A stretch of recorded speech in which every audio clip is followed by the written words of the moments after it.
Hello, my lovelies. You join me in the Honourable Shisen, my, oh God, what is it, 2002 Rover 25 1.6 IXL CVT automatic. And ever since I bought this, or to be more accurate, my then partner Chinese madam bought it, there's been a problem. And it's a very common problem on the Rover 25.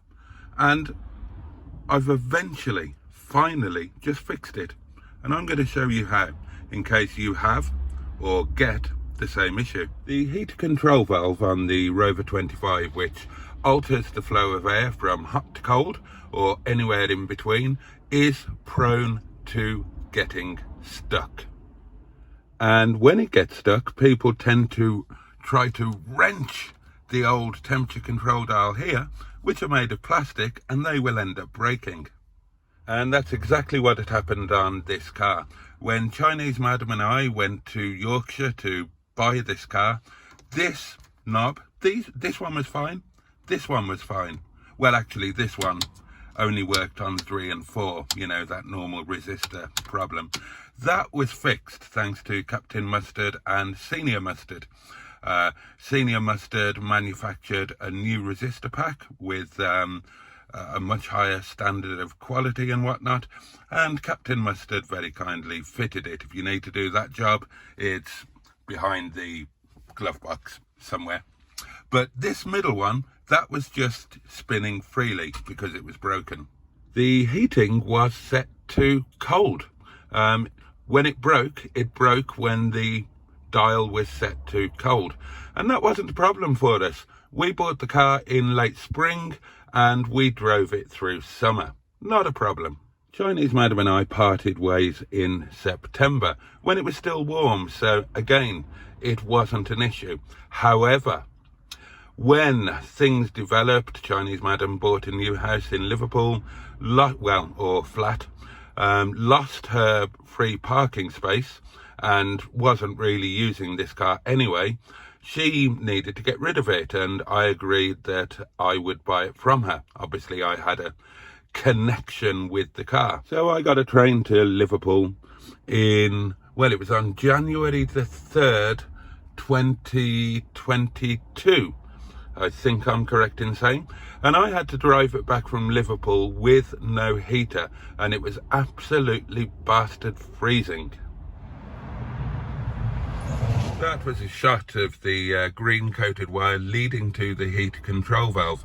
So I did a bit of research on the old Tinternet and discovered it was a common problem. So what I did is I moved the heater control valve by hand off the cold position, but it wouldn't go all the way to hot.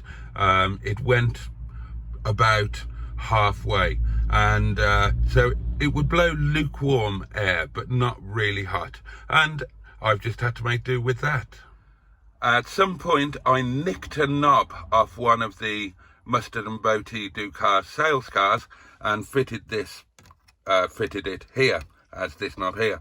So what I then had, having freed the heater control valve up by hand a little bit, I had a heating system that would go from cold to lukewarm, but no further. Now, I would have loved to have fixed this, but according to my friend Captain Mustard, the fix to this, and he has done it himself on Nigel, I think, on Project Nigel, is to strip the dashboard, free off the cable, etc, etc, etc, and it's a pig of a job, and he never wanted to do it again. So I just left it at that for how long? Oh God, long time. Now, the lovely Joe of Cars with JC bought a Rover 25, actually off Captain Mustard. Of Senior Mustard. It was Senior Mustard's car, Michael Jackson, and that car had exactly the same issue. And Joe had asked Mustard if he could sort it, and Mustard said, no, don't want to do that, thank you very much. But Joe managed to sort it himself after, I think he either got or read a tip somewhere. And he did manage to sort it. And I noticed this and asked him exactly how he did it. and Joe showed me, and I decided that I would have a go. Here is what you do. Liberally spray WD-40 or other penetrating oil all around the area where you can see that cable held in the green cable coating and the gubbins to which it is attached. Over a period of some weeks, keep doing that, and each time that you've sprayed it with your penetrating oil, work the knob, and you will, over the days and weeks, you will gradually feel it becoming much freer. I probably repeated that process 6 or 7 times over the space of about 3 weeks.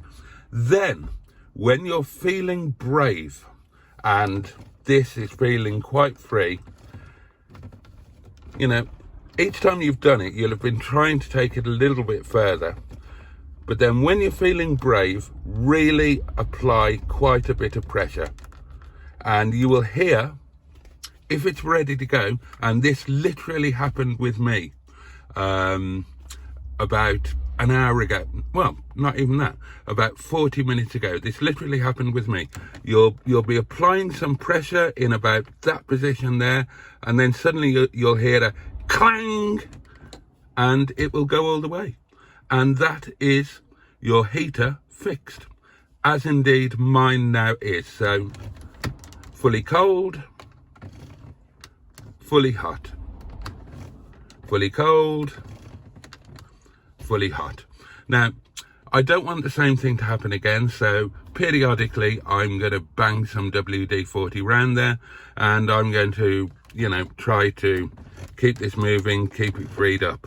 But I cannot tell you how happy I am to, after, 2 years of owning this car, almost 3 years of ownership if you count the time that Chinese Madam and I effectively ran it together, although to be fair, she did pay for it originally.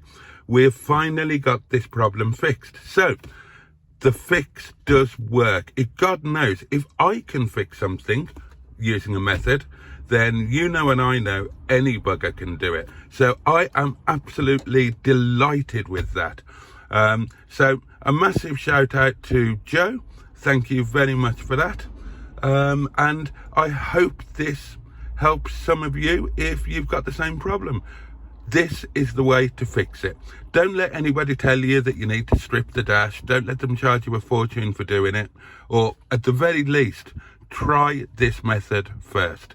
It worked for Joe and it's worked for me. So there you go. That's all that I wanted to tell you about today. I'm off to make some lunch. Have a fabulous day ahead whenever you're watching this, Sunday or Monday, and I will catch you on the next one. Bye bye, much love from me, Pachu, and indeed, Bosh.